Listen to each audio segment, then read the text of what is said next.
Hey guys, my name is Lars. Today we're gonna set up some Plum bindings, Plum splitboard bindings. Just the writing interface. In my case, I am in hardboot, but the writing interface is the same for softboots. Getting a Plum binding in the mail can be very overwhelming. There is an exploded diagram, there's a gazillion parts and screws because nothing is assembled. There are good sides to that because once you have the binding assembled with thread lock and then you have to disassemble to adjust the size, you'll have to re-thread lock, and you can basically forget about that with Plum. Every screw has thread lock on, and then you assemble to your boot size and to your setup, and you're good. So there's a positive side to that. So I have my Stranda Descender Fjäderlätt here, and that is one of the lightest split boards in the world. This thing is 162 wide and comes in at 2,930 grams, and that is pretty awesome. Setting up Plum, it's kind of important to understand how the binding interface actually works. So technically, the way you mount this is unlike with a puck system where you're choosing different holes to achieve the right binding angle. What you have here is basically these plates, and they'll be basically mounted to those holes, and then this thing will rotate around this piece and set your angle. So in order to do all this, you choose your binding angle. In my case, I'm writing a solid 30 degrees on my front foot, and I'm popping this piece in here, and I pop a second one in at the bottom, like so. Now you can see, oops, other way around. So you can see there's a little arrow, and that'll actually point to the 30 mark. So now this is my pre-assembled little block for my binding interface, and I put this above those two holes, and screw it down. Okay, so I mounted the front and the back foot just to accelerate this a little bit, and now I'm going to show you what the advantages are of this whole thing. So when you measure your stance width with pucks, it's actually quite difficult because you will be using different holes on the one side of the two halves than on the other, again, to get your angle right, and then finding the center of those. It can be very tricky until you get there where you really want your setback and your stance width. With this Plum system, this is really easy because the base pieces for your interface are simply mounting across from each other. So all you need to do is measure basically from the center of these two holes to the center of these two holes, and in my case this gets me to 54.3 centimeters, which is pretty much what I want. And at this stage I can choose my setback on the board. I'm moving my front foot one notch back. I kind of like a bit more nose. But I don't have to worry about anything else anymore. Like, the angle of my binding is determined by this piece, and that has nothing to do with this piece. And that is, that's just very, very well done. So now we have these little plastic pieces. They go over here, and that's basically a riser. So the heads of these screws are covered.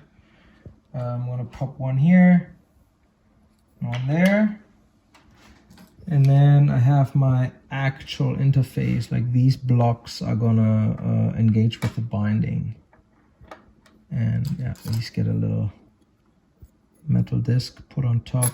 So as you see, there are a lot of pieces to this puzzle, but as you mount it, you will likely find what I found, which is like, I'm just in awe. The whole thing is so well done and everything makes so much sense. I just think it's amazing. So on top of what I consider a really smart way to set this up, the other thing is that this is, from everything I understand about other splitboard bindings, this is the one and only system that really actively pulls the two halves together. There are some systems that create tension this way between the board and the binding, like Karakoram does more of a suck it up type thing. And then the Spark system with the pucks or volley, there isn't much tension at all. You just slide the binding onto the pucks and close the front tap, which creates a little bit of tension, but not very much. And this system here, I will show this once I have my binding ready, is actually actively pulling the halves together, and that is awesome. So this is the binding, Plum or Plum SOK. That is their hardboot binding, and here you can kind of see what I'm talking about with pulling the halves together. You can get literally every single piece of all of this as a spare part. Everything is like CNC machined, and it looks awesome. I have total faith in this. I know 4 people who I very much trust, very experienced snowboarders, partially aspiring guides who are riding this system, and snow buildup does not seem to be an issue. And having all these options with spare parts, I think you also don't need to worry about any breakage and not being able to replace it. So the way this works is that you basically put the binding onto these little pucks or the interface, and now at this stage you have a bit of wiggle room here, fore aft. I think I want to be pretty much here, and then Plum suggests to tighten the front plate first. So you got 3 little torque screws, and it comes with that little tool here as well. You tighten those guys up, and now you engage your lever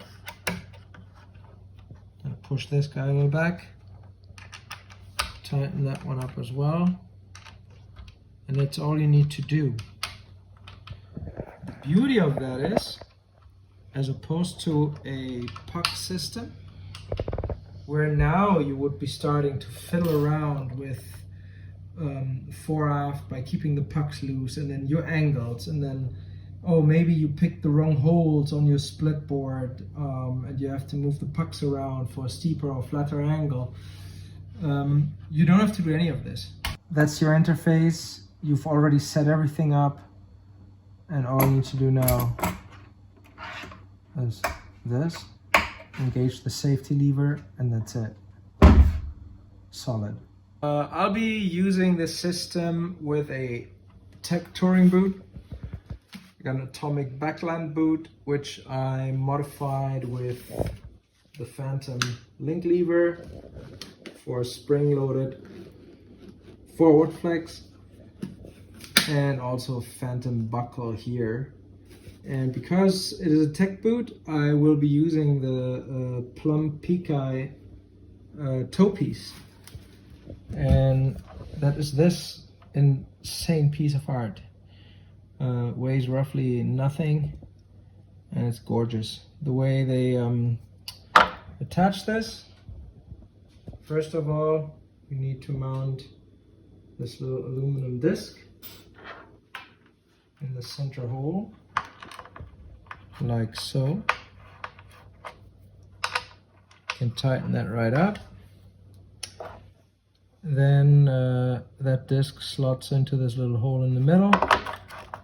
You pull it down into place until the holes on the side line up. Right there you can see holes are lining up. So just tighten these.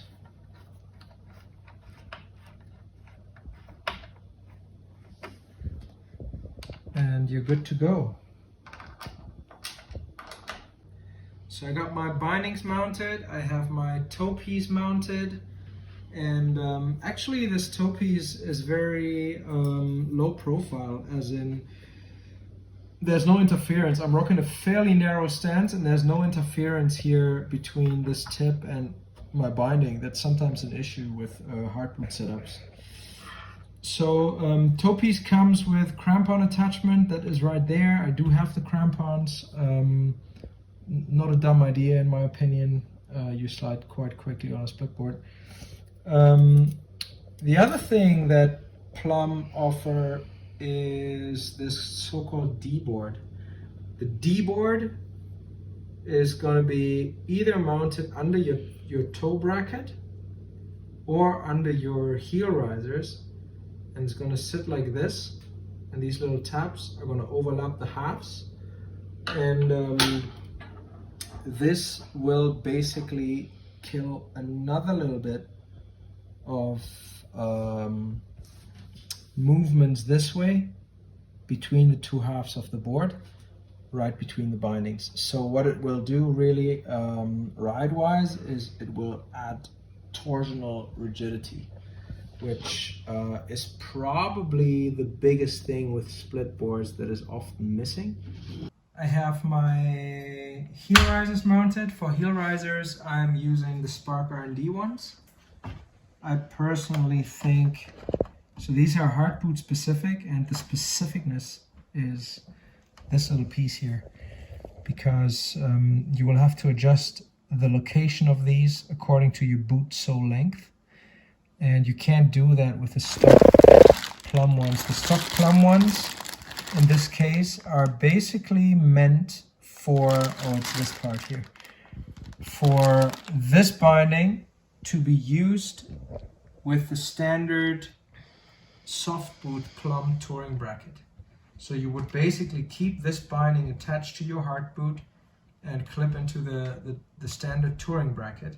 And since I'm not doing this, my binding on the uphill is going to be in my backpack, and I'm strapping or clipping into my toe piece directly with my boot. I'm using a different setup here, and the heel riser that Plum delivers with this is meant to be used underneath this binding if you remain clipped into the binding on the way up.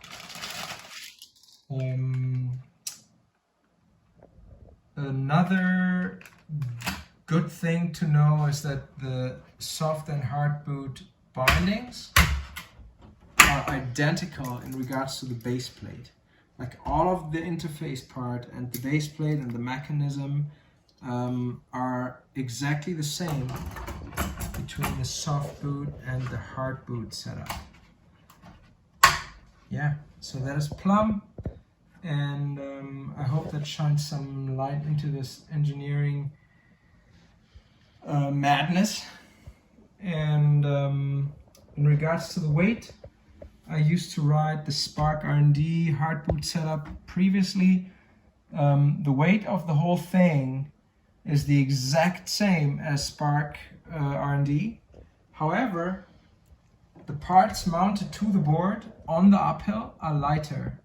The difference is in the binding itself. The actual binding is a little bit heavier with Plum, and since that doesn't matter on the downhill, like the overall weight is the same, that comes in handy on the up, because that about 1/3 of a pound difference is going to be in my backpack, and therefore I save 1/3 of a pound under my feet.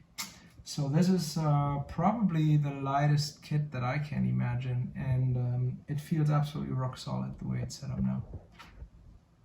So I just put this whole setup on a scale. That's the board, 162 wide, Stranda Fjäderlätt with Plum hardboot kit. And we're looking at 4,695 grams. And I think I can fairly safely say that this is less than my resort solid setup.